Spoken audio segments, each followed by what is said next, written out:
Welcome to another edition of Eye on the Issues, and today we are talking once again about nuclear toxic waste, shall I say, really. Joining me now is Jeri Fry. She's the co-founder of the Colorado Citizens Against Toxic Waste. Jeri, thanks for taking the time to do this. You have a situation there down in your part of Colorado near Cañon City. Can you tell us a little bit about your background, who you are, and how you got to the place you are right now? I sure can, but I want to celebrate with you the fact that House Bill 16 died up there in Wyoming. Yes, you are correct. That is the spent nuclear fuel bill that they were talking about and that we've been talking about for a while. But right now it has, so we'll see if that comes back at a later date. But you're right. We correct. know it will. I mean, we know it will. There's no stopping this big industry, and so we need to figure out how to make it happen safely. But yeah, so I live in Cañon City, Colorado, which is in southeastern Colorado, where we have lots of prisons here. But more than that, this is the home of the Lincoln Park Cotter Superfund site, which is upstream, upwind, and over the fence from Cañon City. And it has been declared a Superfund site since 1983. I am one of the original co-founders of Colorado Citizens Against Toxic Waste. We formed in 2002, and we have been watching the Cotter site all of that time. Many communities, groups had been watching Cotter from the get-go practically. It started in 1958 here in Cañon City, and almost immediately was contaminating the environment. So, with what? Can you tell us with what? Let me give you just a brief thumbnail of the back history of how in the world a Superfund site ended up 3 miles from where I'm sitting in Cañon City. And the backstory goes into some history, of course, after the brutal end of World War II. There were global tensions that built up, and the president at that time thought that it was time to stockpile uranium, and so we started the Cold War. That's what the Cold War was all about.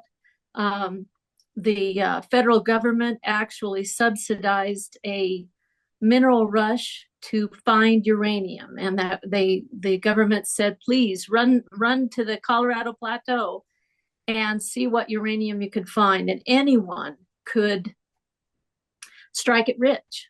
And so the rush to the Colorado Plateau produced more uranium than could possibly be handled by the federal government. But at that same time, in about the late 50s, it was apparent that this particular form of energy would be useful in making electricity, not just in making bombs. So the Atomic Energy Commission was the agency over both endeavors by the federal government. And so it was it was divided under the NRC. And so we had this split, but all of that is fairly new. The NRC was created in 1975, and Colorado became an agreement state in 1968. I'll explain that in a minute. But Wyoming only became an agreement state in 2018. So Colorado's been an agreement state for a very long time.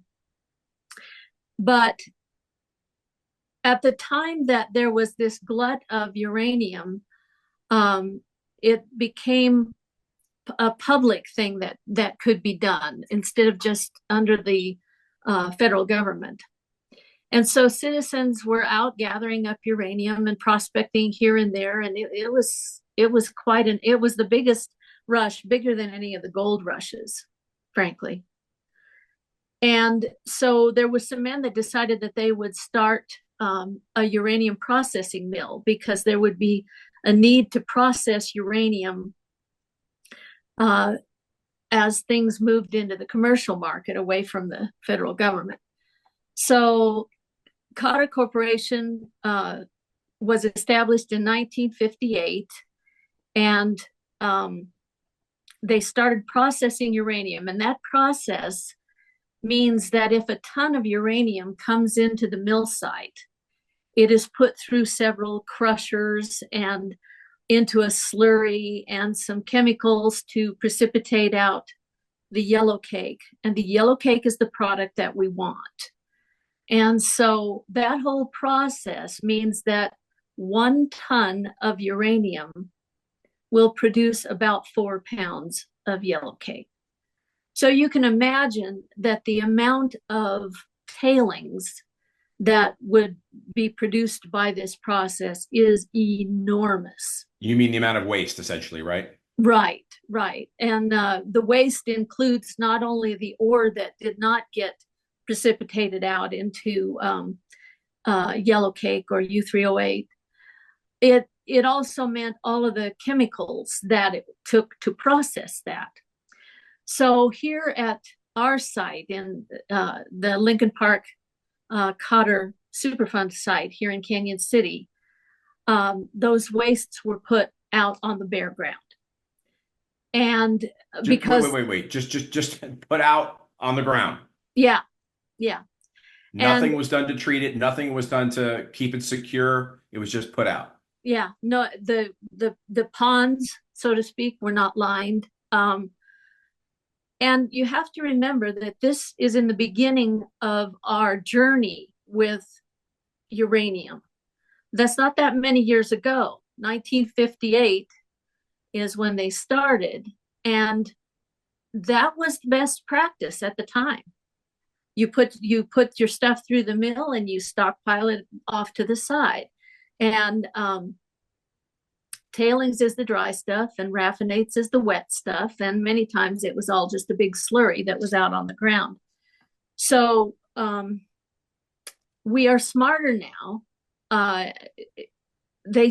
Cotter started in 58, and the first trouble started to show up in 1968 when there were cattle dying in the vicinity of the Cotter Mill. When you say the vicinity, how many miles are we talking? How far away? Quarter of a mile. Okay. Yeah, close. And it was because uranium and molybdenum had found their way into the groundwater. And that was what they were using to water the livestock and to water the fields and all of that. So the Superfund site just began growing in 1968. And it wasn't until 1983 that the site was declared a Superfund site. I have So let me ask you this. So between, I guess, 68 and 83, did anybody do anything to clean that up? No. It was just ignored? Well, you got to remember that we're finding our way in the very beginning. And so frankly, the EPA wasn't even formed until 1970. Mm-hmm. And regulations about tailings that I was just describing didn't even come into play until 1978. So we are an interesting people to have grown up with this industry. And the bad thing about that is the regulators and the industry grew up together too. And so that meant there was an interesting and not always protective back scratching relationship between the two, between the industry and the regulators. And so that is what happened here.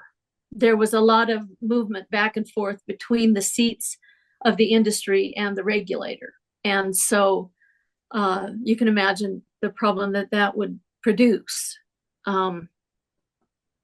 I have an interesting backstory here because my father used to work at Cotter Corporation. He's deceased now, but um, he was recruited from a place in Grand Junction called National Lead when the federal government broke all the contracts with everybody who was trying to gather the uranium that the government wanted and When to you say they process. broke all the contracts, what do you mean? Explain what the contract said and the breaking of it.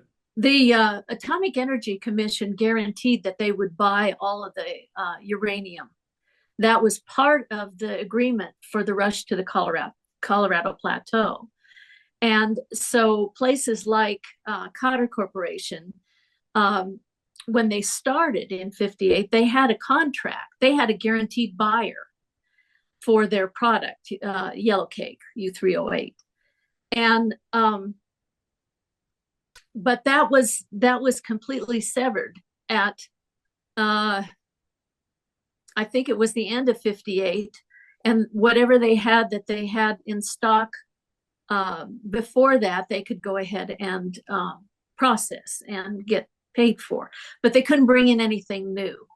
Well, you can imagine if you were a small business and you had a guaranteed buyer, and all of a sudden your guaranteed buyer is gone, then what are you going to do? So what did they do? Cotter Uranium Mill had a license to handle radioactive material. That license was given to them by the AEC, actually, before we were an agreement state. And so they started processing under the federal AEC. And then when the NRC came in 1970, then the agreement state status was shifted over between those two. Okay, so we have the Atomic Energy Commission, then we have the Nuclear Regulatory Commission. Am I correct? That's correct. Yeah, I'm sorry, I'm speaking in alphabet soup. That's okay. So one of the first things that happened was Cotter began to cast about for things that they could still make money at. And one of those things was to bring in waste from other places. And so their tailings pond, the one that was on the ground, ultimately got moved into a great big lined structure. So the tailings were moved from the old ponds area into the lined structure. But that was about the time that they were still looking for other ways to make money. So they started to bring in waste from all over the world. They brought in waste. Can I ask you a question before we go further? Sure. So when they moved the waste, how dangerous was that waste at that time, and what did they do to protect the workers who moved it? The radioactive material is incredibly dangerous. And I would say it again, that we have all grown up with this industry. It's not like somebody arrived with all of the knowledge of how to do it right. And so lessons learned have been learned hard. I can speak from that with the knowledge that my dad was the chief chemist at the site, and there's a backstory there that I may tell. At any rate, there were protocols put in place because we know that the work that our federal government did to make the atomic bomb had lessons learned there as well, and exposure can be very deadly. So there were precautions at that time. They may or may not have been enough, but the problem now is that we have 5.3 million tons of radioactive waste just a little bit away from where I live, and it's been there uncleaned up for 42 years. Now, I got to ask you this question. So, since it was declared a Superfund site, technically, you would think that means the federal government's going to take the lead and clean that up. And you're telling me it has not happened. That is it exactly. And part of the reason for that is the fact that Colorado is an agreement state, and the license for the site was continued to be granted by the state, because when a place becomes an agreement state, the state has the authority and the responsibility to enforce the laws of the federal government, but they can enforce more strict laws. So the state has a little bit of autonomy in that regard. I haven't seen that happen, but that's the governing structure over it. Gotcha. So let's just so we're not here for too long a time. Let's jump ahead a little bit. So what's the situation right now? I understand there's some things that have happened recently that are, I guess, worth talking about. Can you explain what the situation is right now? Sure. And we have the luxury of being able to condense time, so we can move forward with the perspective of what has happened behind us. Right now, the community advisory group, I sit as vice chair on that. And the community advisory group is a structure it's a construct of the EPA that helps communities have a place at the table for conversation with the regulators. So we have been serving in the community advisory group since 2002. So that's a very long time to try and make this work. The work we're involved in right now is the cleanup of the site as best we can. But Cotter decided they would close up in 2011. And then the ensuing 13 years, we have seen the first step of the CERCLA cleanup process. And we'll have to get the acronym spelled out on that. But the first step of the cleanup process is a remedial investigation. We have been in that step for 13 years. You've been in the investigative step for 13 years? And part of the reason is because the remedial investigation was started and scrapped 3 times due to changes in ownership at the site. So who owns that site right now? The Colorado Legacy Land is the entity that owns the license, and they own the land, but they have dropped the keys in the parking lot and left. And so that left the site with a interim work takeover that was put in place by the state. Mm-hmm. And at the same time, we are trying to implement the CERCLA process, which is a federal cleanup process. So we have these 2 authorities going on at the same time. And the community advisory group has Cotter has asked for more extensions and extensions and extensions. And we've been at this for 13 years. And so the community advisory group has asked that the EPA take over the site. And what's the status of that request? That we just asked that on the 21st of January. We are waiting for a response from the EPA. They can do, this is their most powerful administrative regulating tool. And so it's not asked for very often. Mm-hmm. But it's, we're okay. Hopeful that they will take over the site. Okay, so let me ask you a couple questions. What's the status of the water in your area? Is there a problem with the water or the air still, or is that behind you? No, it'll never be behind us. And it is not behind us. We are still an active Superfund site. The groundwater that has started at the Cotter Mill site has migrated into the Lincoln Park area, which is a residential area that used to be tons of orchards, thousands of trees of orchards of all kinds. and small farming community. Um, and the water that would come down Sand Creek is the name of this place, would recharge the wells in Lincoln Park. When Cotter contaminated, then a dam was built to control surface water only. But that did stop the surface water from coming in to help recharge the wells. But it didn't stop the groundwater problem. And so we still have groundwater wells in Lincoln Park. And there's an area that gets notified, don't use your well, it's contaminated. Wow. So, okay. So let's kind of jump ahead a little bit. And what do you think, or what do you hope happens? I can't believe after all these years, all that waste is still there. And in terms of the Cotter situation and the milling that was taking place, how many years did that operation continue, or did it just become a dumping ground for waste?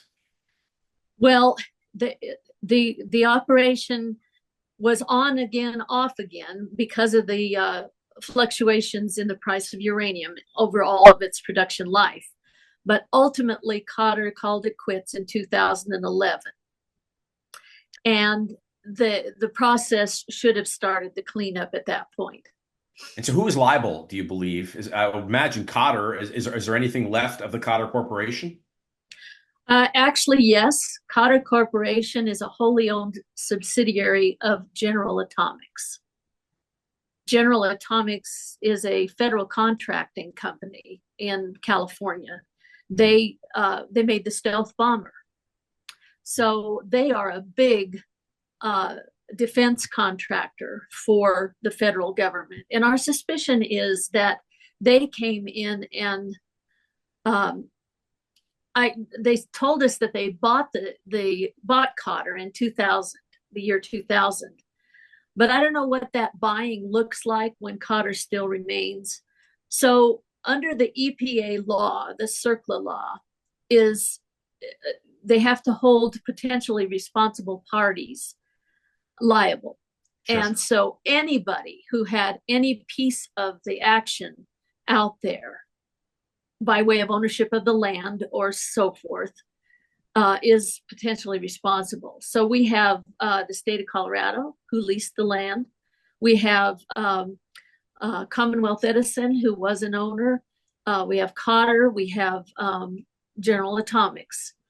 And now we have Colorado Legacy Land. So Colorado Legacy Land, like I say, was given the license, and they have left. They, like I said, dropped the keys in the parking lot and are nowhere to be found. But they have not declared bankruptcy, so we can't get the license back. So it's a very complex and horrifying situation. So let me ask you this. How do you envision that waste being cleaned up? I'm sure you've heard of casks where they put spent nuclear fuel. Do you see that it all being put into casks, or is there a different way that might be remediated? There are other ways. Remember, this is not nuclear fuel. Right. This is tailings.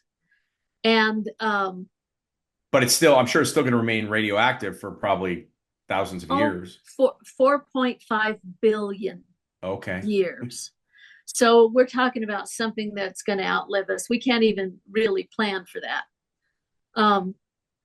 So yeah, the cleanup options are like Moab, Utah, for example, has an incredible cleanup site that the federal government has moved in on, and they have been cleaning it up for years and actually excavating and moving those tailings to another location that is more tenable.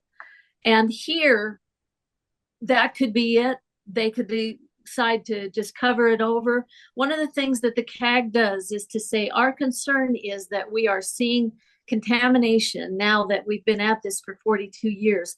That contamination has moved through our environment for that long.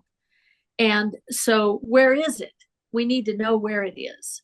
Sure. Well, I don't know personally, just speaking for myself, I don't know that we will ever be able to clean up this site. Now, the restricted area is never going to be used for anything else. But how big an area is that restricted area? The restricted area is probably a total of 800 acres. And 2,600 acres is what Cotter owns. Got it. And yeah, the Lincoln Park area is about 4 square miles. And through the years, is there any number of people that have gotten sick as a direct result of this? Yes. As a matter of fact, when Colorado Citizens Against Toxic Waste formed in 2002, we asked that very question. And we said, because of the way the laws had fallen in time, some of the things that became standard operating procedure for the CERCLA process included an epidemiological study. But we were already a Superfund site when this revision to the law came. And so we fell through the cracks and did not get an epidemiological study. So one of the things that CCAT asked for back in 2002, which is decades after the initial contamination, was an epidemiological study. And everybody just hemmed and hawed and nobody could do it. And so the EPA, during one of our CAG meetings, says, well, I guess if you want to do that, you're going to just have to do it yourself. So we did. CCAT went out and did a grassroots survey, gathered the information, shared it with the medical association at the local and state level, and they shepherded that question and that information onto the CDC, and it was kicked over to the Agency for Toxic Substance and Disease Registry. So that agency then came into Cañon City and they just did a evaluation. And it took them 10 years to produce the publication. And that came out in 2014. And what did it find? It's a whole big report. Does it give you a number of people that may have gotten sick or maybe died as a result of what they were exposed to? We got that ourselves. And what was that number? The personal interviews, and it was, I can't give you just a pat number. It's we saw manifestations of all kinds of thyroid issues, liver issues, autoimmune diseases.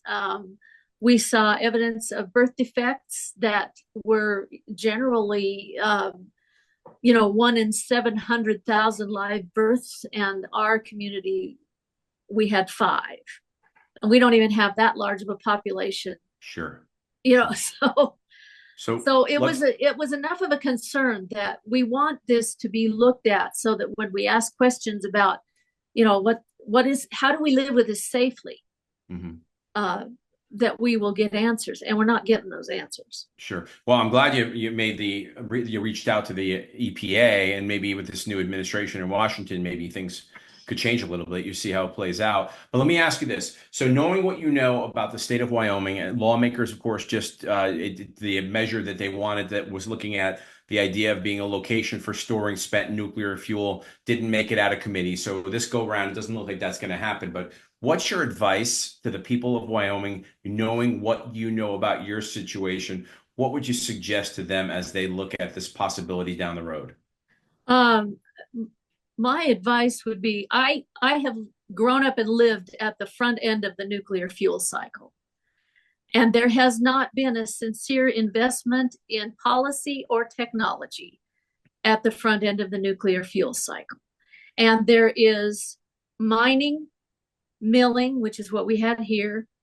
There's enrichment and conversion. And there's radioactive contamination every step of the way on that process.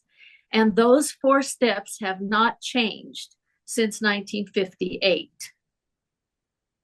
And you just heard me describe some of the horrors that happen where the tailings are on the ground or they're put in big piles. And So before we're getting the cart before the horse, if we're going to say, let's just go for this, we need to have an earnest investment in the front end cleanup and the back end. Because if we cannot figure out what to do with the waste, then we shouldn't be making more waste. It's a very good point, without question.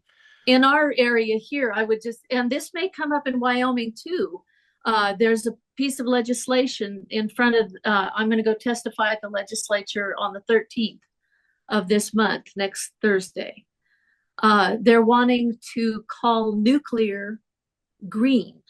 They're wanting to list it in with solar and wind as a green, clean source. And, people are calling the, people know this is greenwashing, so the industry is very restless to have their way. And they have the ear of people who are making laws. But the lawmakers need to talk to people like me who have lived in these areas, and people on the Navajo Nation and all over who have experience with the damage that this can cause.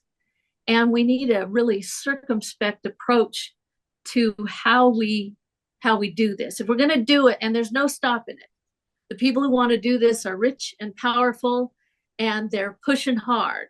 In fact, if you go to the Department of Energy's website, you will see what is called the consent-based siting consortium. And that is a group of 66 nuclear developers, very powerful people who are influencing the laws because they have the ears of the people. The rest of us have lives to live, and it's hard to monitor this, but we're the ones that'll be affected by it. And so the Department of Energy, again, has become kind of a puppet of the industry, just because they're positioned to make the laws work in their favor. Sure. Well, Jeri, I'm not going to take any more of your time right now. I could talk to you for the next 10 hours, I'm sure. And I'd like to continue this conversation when things progress, hopefully in a couple months, but we'll see, especially when you hear back from the EPA. So if people want to find out more about your organization, where can they go? They can go to, there's a website, ccatoxicwaste.org, or just Google Colorado Citizens Against Toxic Waste. And you'll find us that way. Our website is full of information about our local area, but it's beginning to have a lot more information about this consent-based siting.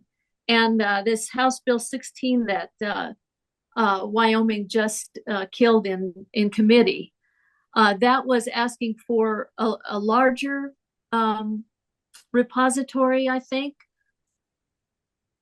You'd have to tell me, but here in Colorado, we're already having the Department of Energy reach into the Rio Blanco County, for example, and up in the northwestern part of the state to entice the communities to take on the role of housing the spent nuclear fuel. Now, again, that's the back end of the nuclear fuel cycle. But that's going to be happening all over, and if you go to the website, you'll see it's already happening all over, and it's happening in Canada as well. So the spent nuclear fuel issue is a big problem, and I would just encourage that if that comes up in Wyoming, that the legislators and the communities, the county commissioners, and even city councils, get answers to your questions. Don't let them just say, hey, we'll give you, $20,000 to house this nuclear waste. How are you supposed to do something that the federal government couldn't do?